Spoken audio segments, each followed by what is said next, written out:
You see, a puja's purpose for the ordinary person is not to plant siddhis to get enlightenment. A puja's purpose is to clear their immediate obstacle or problem that they're suffering. So the question is not so much on an ultimate level that it plants seeds of enlightenment. The question is, how does the puja clear someone's obstacles? So if you understand that and you can explain, then there's a reason that people will sponsor pujas. If you tell people to sponsor pujas so they can get enlightened, nobody will sponsor pujas.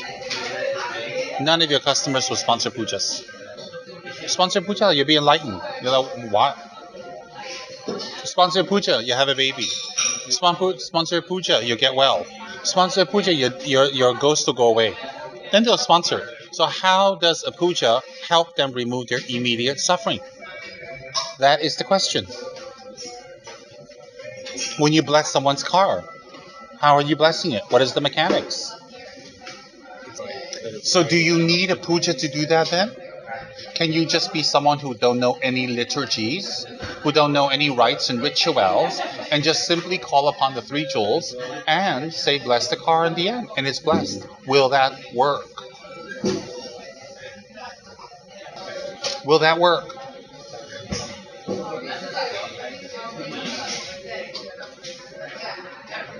Because there are people who are attained who know no rituals, and there are people who are not attained, and through sincerity the rituals work, because the rituals are written by attained people. So it's based. So if you have a monk who doesn't know any rituals, who didn't study much, but has dedicated his life to Tara, and he holds his vows, and he has very good motivation, and he lives the life of simplicity and lamrim, he has a lot of power. Yeah, but he will still use No, mantras. he will simply pray to Tara.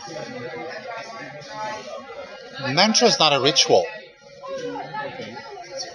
I'm talking about tormas, the 7 limbs, setting it out, sitting there, reciting from beginning to end a liturgy. I'm not talking about a mantra. A mantra is not a ritual. A mantra is a attainment that is manifested in sound of a deity. It's not a ritual.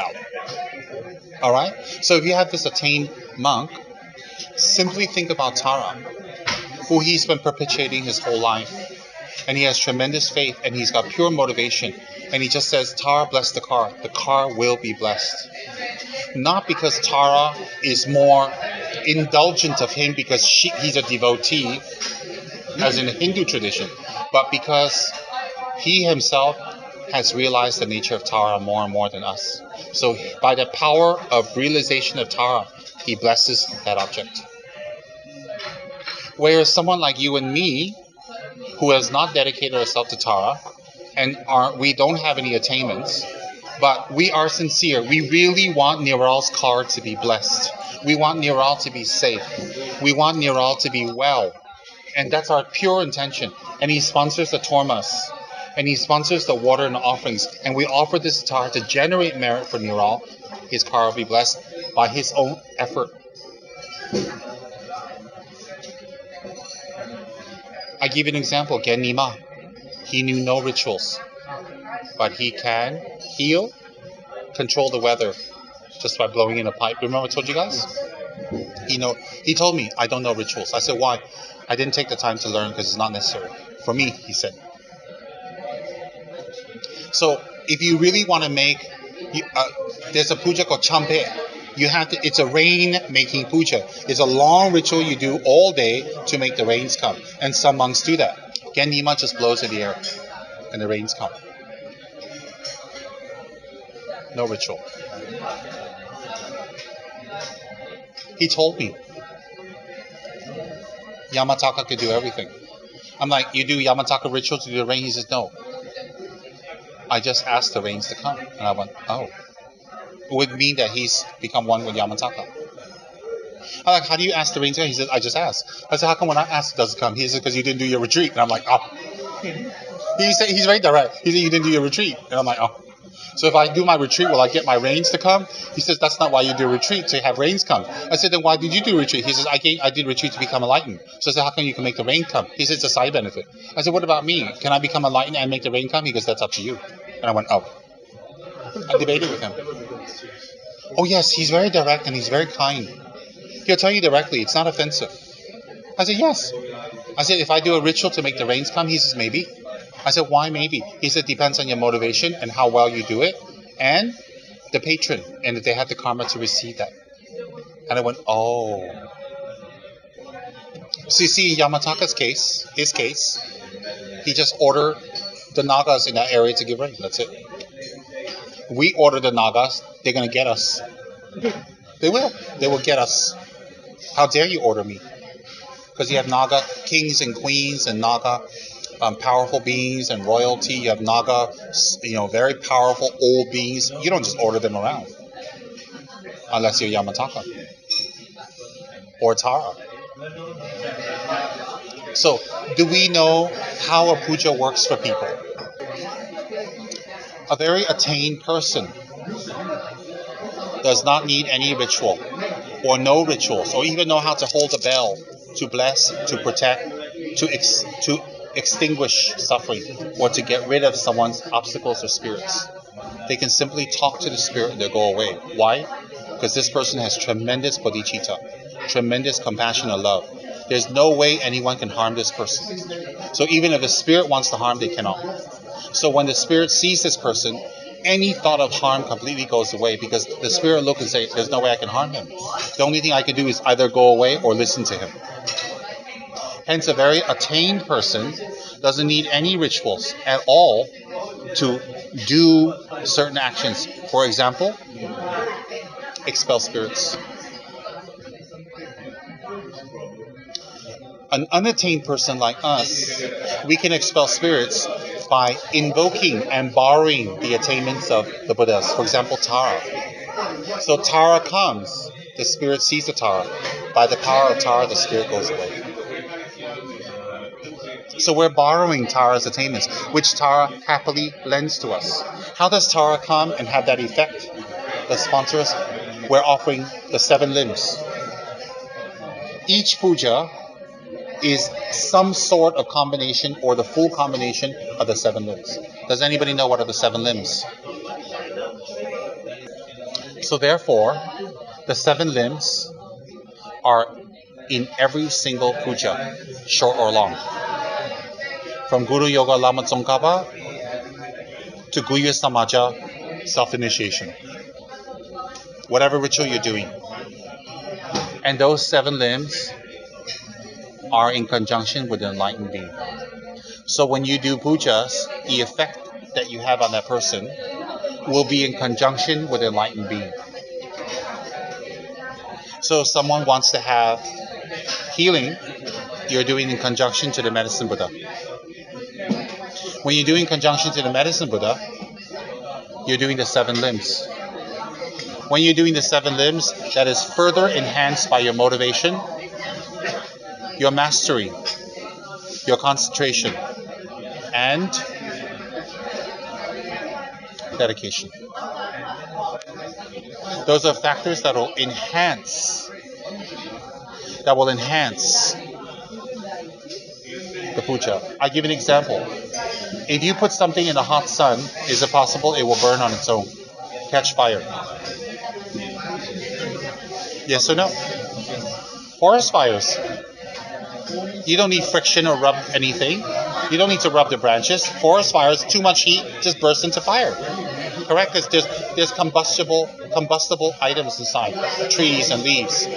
So, forest fires are directly. But if you put a magnifying glass onto the tree, will it be even faster? That's how motivation, dedication, and mastery of the rituals help. Let that sink in first.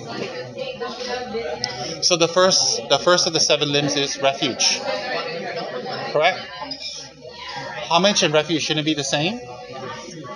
Okay. Who are you making homage to and who are you taking refuge in? An enlightened being. In this case, medicine Buddha. Second is what?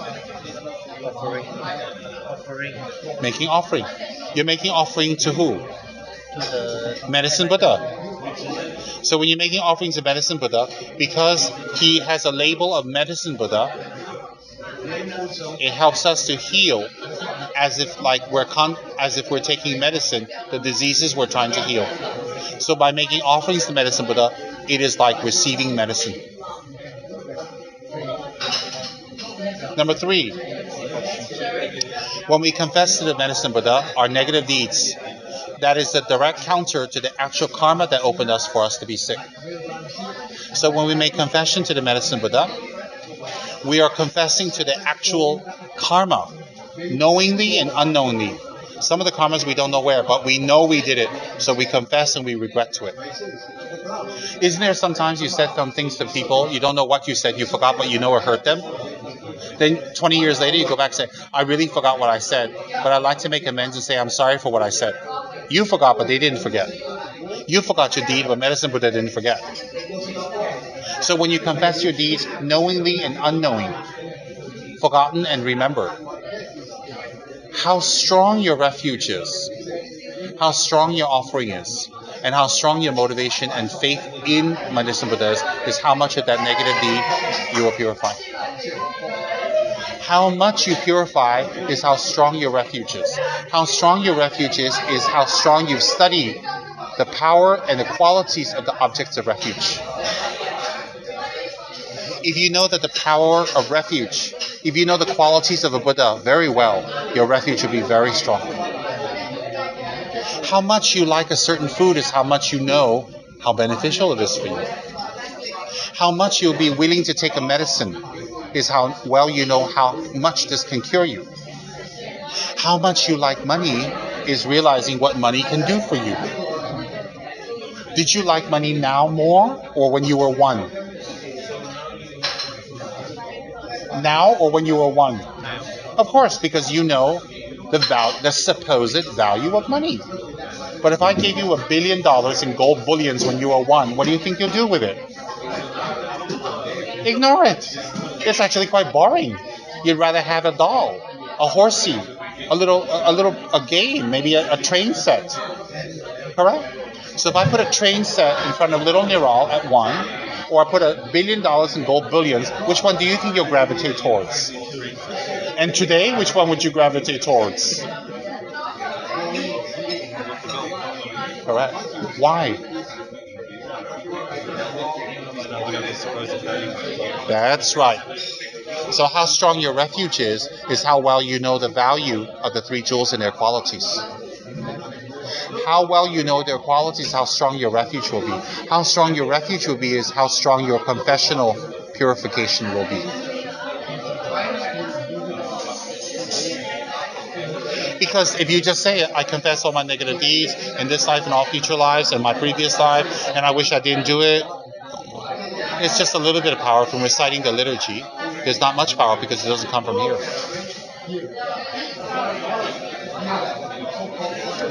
How much intrinsic value you put on materialism is how hard you work for money. If you don't have very strong intrinsic attachment to materialism, you won't work very hard for money. How well you know the sufferings of materialism is how much you will not put an effort toward making money and being happy with just enough, like a yogi.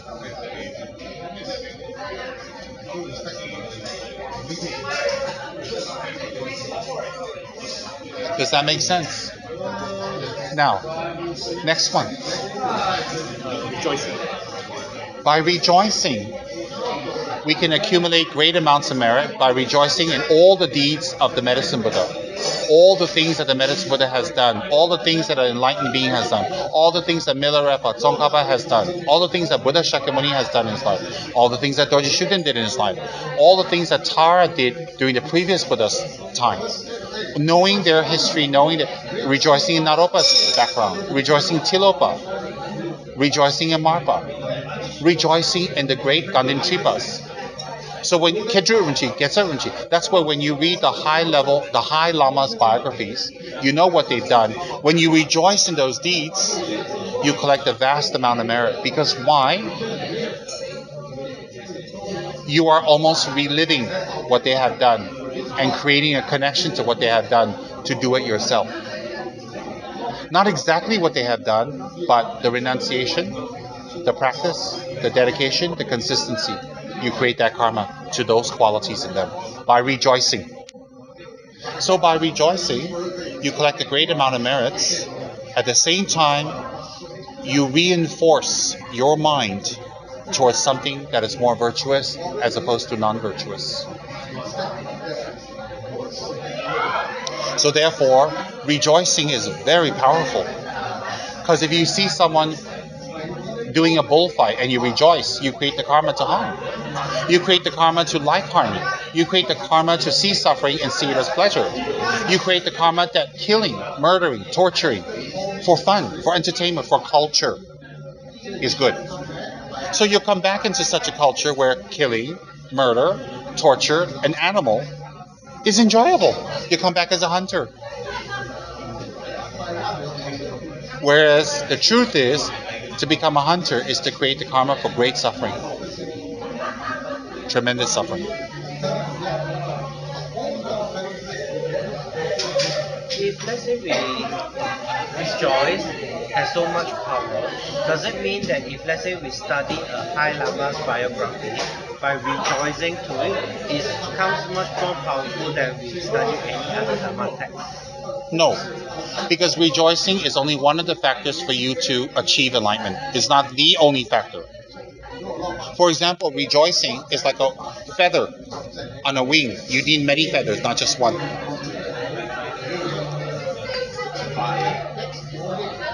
Next. Requesting for teachings. Requesting for the wheel of Dharma to turn in the 7 limbs is very powerful. Because what are you requesting for? An antidote to the end of your samsara. If you go to these seminars that teach you how to get rich, and you keep going to that, and you work very hard, you maybe might get rich, and you got your wish. But if you go to a Buddha seminar where it teaches you how to eliminate the cause of suffering, if you keep going to these seminars, keep requesting for those, and then going and requesting and going, you will eliminate the causes to be in samsara. So by requesting the Buddhas to hold another seminar, you are creating the karma for yourself and many others to hear the words of how this person became a Buddha, and to practice it and to become like this person. When we go to a seminar, we rejoice and admire the person on stage telling us how to be rich, how to be happy, or whatever the seminar is about. So before we go to their seminar, we have to request them, don't we? Same. When you're requesting them to remain in samsara deeper, longer, reaffirm samsara. That's what these seminars are for. When you request Dharma teachings, you are requesting your own liberation. And by requesting, Medicine Buddha isn't going to appear to you and teach because you don't have the karma to receive teachings from him yet.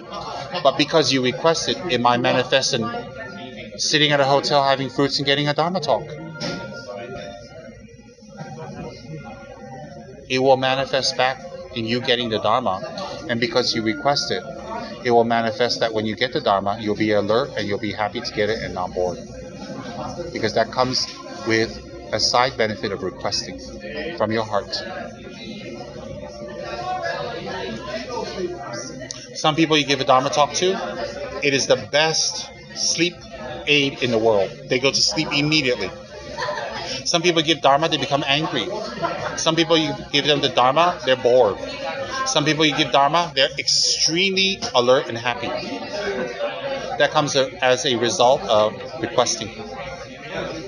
So if you know the value of the 3 jewels, you know the value of the Buddha, then you understand the value of his attainments. If you understand the Buddha's attainments, you understand that came from the Dharma. When you have value in the Dharma, you will request from your heart. When you request from your heart, you create the karma to get the Dharma and be happy to get it. And when you're trying to get the Dharma, obstacles don't arise to stop you. Those are side benefits of requesting for the Dharma within the 7 limbs. Isn't that powerful? Doesn't make a lot of sense. It's not as simple as that, see? Next. Additional Now, most of us cannot see the medicine Buddha, or Tsongkhapa, or Shakyamuni. Not seeing doesn't mean they don't exist. You don't see ghosts, they exist. Can you see your brain?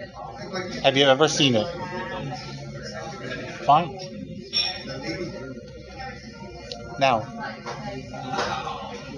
because we don't have the immediate eye to see the eye, E-Y-E, to see the Buddhas, due to our afflictions and obscurations, we need it to appear to us in form of books, writings, CDs, YouTube, FB, Facebook, notes, a teacher, Dharma brothers and sisters, a text, a scripture.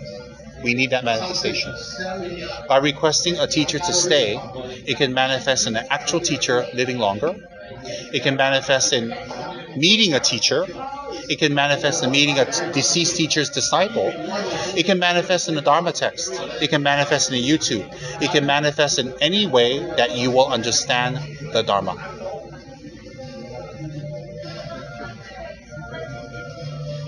You guys understand? It can even manifest in discovering a terma.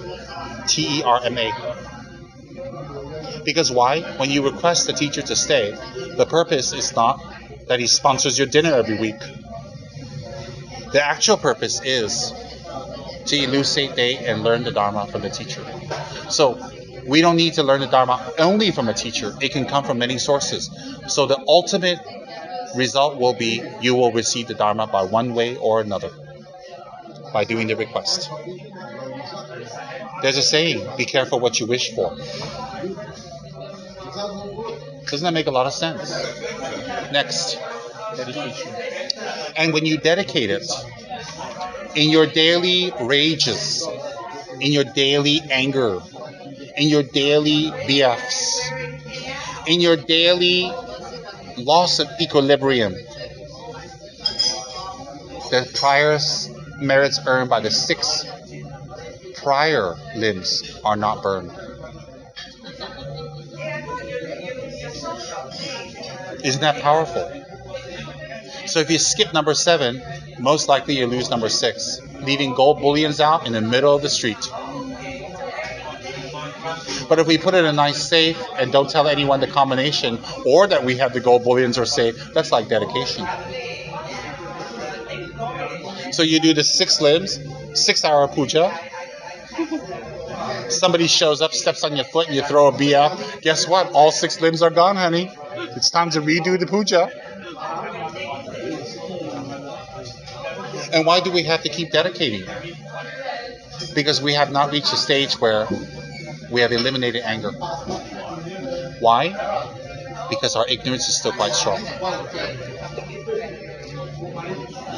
So when you do the 7 limbs of a Tara puja, when you do the 7 limbs, in some pujas, the 7 limbs are not apparent. You see 3. You're like, where's the other 4? The 4 are interconnected with the 3. But it's not obvious, it's there. You guys understand? So when you do the pujas of any deity or a person, you are enacting the 7 limbs to generate that type of energy to help that person. That is why it's so powerful. The object of the generation is a Buddha or Buddhas. The method or the mode is the 7 limbs. And the subject is a sponsor or yourself. That's how puja is very effective. So therefore, the next time you all do pujas, the first thing I must recommend to you is this, is to go online in a language you're comfortable with. I think for you it might be German or whatever. There's a lot of material in German. And read the qualities of the Buddha's body, speech, and mind. Tomorrow, next day, the next day, take a half hour out to 45 to 1 hour a day and let your mind calm down and read the qualities of the Buddha. Read it at least 10 times. I didn't say male or female, I said a Buddha.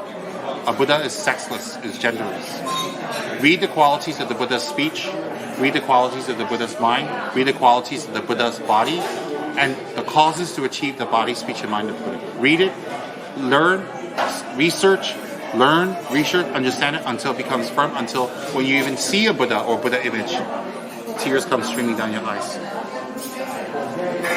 And then when you understand that very well, the next time you do rituals, and the first thing is to take refuge, it will be very powerful. All of us here are ordinary beings, but we still have to do rituals to bless people's car, bless people's baby, bless their house, bless their land, whatever blessing they want. None of us in this room have any power to bless. I don't have, you don't have. So by us doing that, we're actually kind of tricking the public. We don't mean to, but we are. But if we continue not to study the qualities of the Buddha, the 7 limbs, and know the power of pujas, we will continue to trick the public. Because now we know how we can know. So remaining in ignorance is asking the support of people and lying to them. That's very bad karma. So, if we're going to do pujas, we must understand the qualities of the 3 jewels, because the very basic preliminary of a puja is to take refuge and have complete confidence in the Buddha. Doesn't matter if the sponsor does or not, because by you taking refuge very sincerely from the depths of your heart, you generate the merit to dedicate for the sponsor. Isn't that fabulous? Next, second of the 7 limbs. So when you know the quality of the Buddha, and you trust the Buddha so much, naturally you want to get close to them. Why do people run and go after celebrities? They run and go after celebrities is because they want some of that to rub off on them, some magic, some start to be discovered. You get what I'm saying? So what happens? Very simple. When you make offerings to the Buddhas with deep conviction of their qualities and what they are and how they benefit sentient beings, when you make that kind of offerings, the offerings become padameva, unlimited blessings, unlimited merits. Unlimited means tremendous amount, that's immeasurable. How much the blessings, how much the merit come from you making offerings is how much you realize who you're making offerings to. How you realize who you're making offerings to is to know the qualities of the Buddha, Dharma, and Sangha. It all hinges back on that. Isn't that profound? Now, when you make these offerings with a deep conviction in Tara, medicine Buddha, Lama Tsongkhapa, Dorji Shukden, very strong, then making offerings becomes very pleasurable for you, spontaneous, easy, and miserliness starts to go away. Do you know why? Because by making offerings to the Buddhas, you know what happens? You don't feel stingy anymore. When you go buy fruits, you won't buy one, you buy a dozen. When you won't save your money from buying flowers. You rather use your money for the Buddha. You rather have an empty pocket to make offerings to the Buddhas than have a full pocket by having an empty altar. Because you know the value of making offerings. So, as a side benefit, miserliness starts to deteriorate. Why is it when we buy a branded purse, wallet, or item, we don't feel the pinch, we feel the value of our money? But when we make offerings to the Buddhas, we try to look for discounts in a basa malam, because we don't know the intrinsic value of the Buddhas. So miserliness goes away. Giving, generosity, sharing with people, money, food, health, clothes, to people who are important to you, to people who are not, close, far, a stranger, a homeless, an animal, becomes effortless for you. Why does it become effortless? Because your miserliness starts to go away. When your miserliness starts to go away, what happens is you create the causes to never go hungry again. opposite of the very reason you kept all that, because you're afraid to go hungry. You don't spend because you're afraid to go hungry. But you see, keeping the money doesn't make you not go hungry. There are many wealthy people who end up on the streets. So if that's the case, it must be karma. So if it's karma, we have to let go of miserliness. If we have to let go of miserliness, then we create the karma not to ever not have what we need. So by making offerings, by knowing the value and the benefit of making offerings to the Buddhas, because you know the value of the Buddhas. So when you make offerings to the Buddhas, that includes the Buddha, the Dharma, and the Sangha. Building temples, printing texts, making offerings to the monks, food to the Sangha, painting the temple, making statues, offering malas. When you are generous in the Buddha, Dharma, and Sangha, you create the causes for you to never, ever not have what you need in the future again. Do you know why? Because what gives you what you need is not what you have and what you save. It's what karma you have to create it or to keep it or to produce it. Isn't that powerful? That's what happens when you make offerings to the Buddhas. Miserliness, the very cause of our poverty. Internal and external poverty. Internal is selfishness. External is not having enough, really. The cause is that it gets destroyed by making offerings to the Buddhas.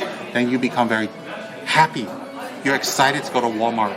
You're excited to go to Pasamalam. You're excited to go to the store to buy offerings to the Buddhas, to make offerings. You're excited to make offerings to your gurus. You're excited to make offerings to the Dharma and Sangha. You're excited to print books, to sponsor animals, to feed the poor, the homeless, because you know that that will create the karma that gives you the most value out of your money. The highest interest rate. So a genuine practitioner is very generous and has no attachment to money. Why? Because they control materialism. Materialism doesn't control them. Understand? They control materialism because they're the boss. Materialism doesn't control them. When materialism controls them, families break up. They fight over money. They fight over property. People fight and kill each other and lie and deceive and trick each other to get more money. That is when materialism controls you. When you're generous, when you don't hurt people, when you don't cheat people, when you don't lie to get money, and you're honest, then you control materialism. Isn't that powerful? This comes from the 7 limbs, my dear. That's all in your pujas you do for people. Next.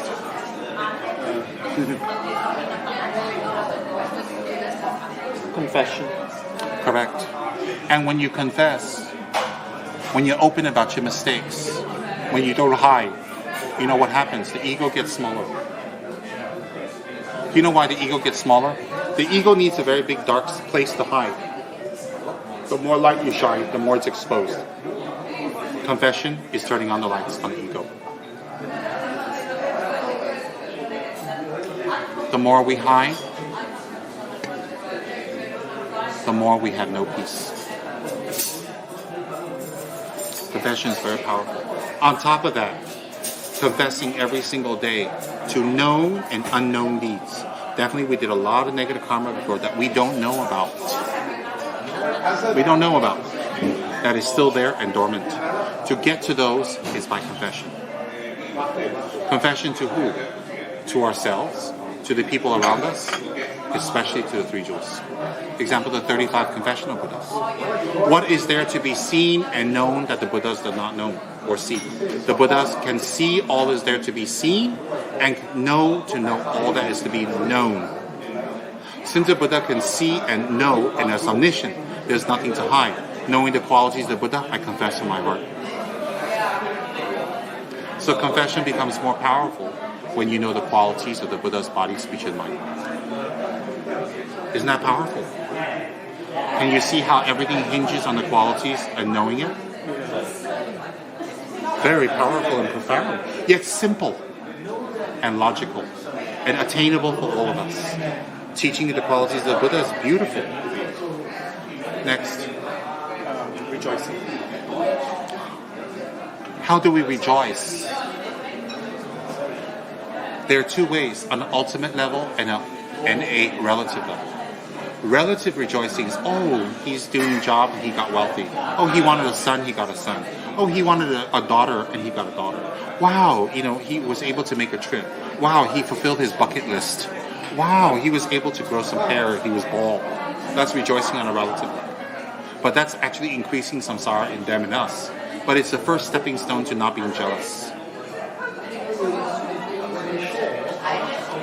The ultimate level of rejoicing is not when people do well in samsara. Is when things in samsara turn them to do more dharma, to renounce and be a benefit to sentient beings. That is the ultimate rejoicing. So if we see someone become rich, oh, I rejoice. Actually, you're asking them, you're giving more negative karma to them. Wow, you caught 30 tons of fish today. Oh, I rejoice. Your seafood market's going to be very successful. I rejoice. Okay, it's not very good, but it's better than not rejoicing. Why? Because you're rejoicing for something negative, but you're still rejoicing because you're letting go of jealousy.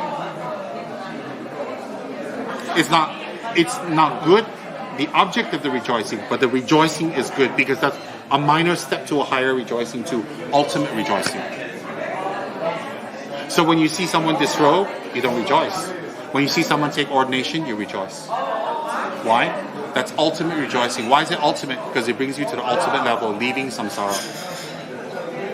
Oh, well, I don't think I'll do dharma anymore. I think I'll go to school somewhere, and I think I'll get a degree, and I'm going to work and be happy and be free. Oh, I'm happy for you.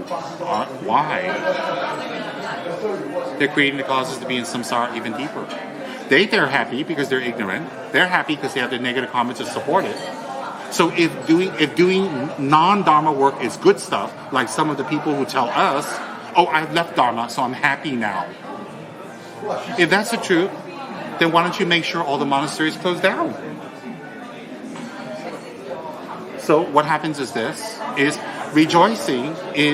rejoicing on an ultimate and relative level. Ultimate is for people to do actions that you rejoice in that leave samsara. Relative is when good things happen to people, irregardless of the results in the future, that you don't know about. So if they get $1 billion, you rejoice for them. You're not jealous, but it doesn't mean they end up well. But you don't know that. So temporarily, okay, I rejoice for you. I mean, who's happy when their business doesn't do well and they can't pay their bills? But doing well in business and paying their bills doesn't mean they go to a good place either. They can drink, do drugs, womanize, destroy their families. We don't know, right?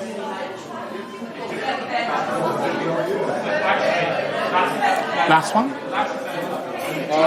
The last is dedication. And finally, after realizing the six profound limbs,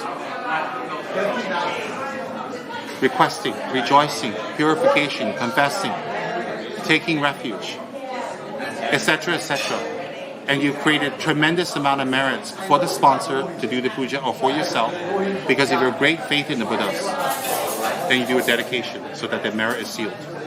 Then the merit that you've sealed for them will create the causes for them to become a Buddha in the future. If you seal the merit that may they have long life, health, happiness, wealth, and family, it stops there. If you seal it where they have that and full enlightenment in the future, it becomes that. It's like a parent directing the child when the child is young. They can direct them to traffic, or they can direct them to a safe room. Good example?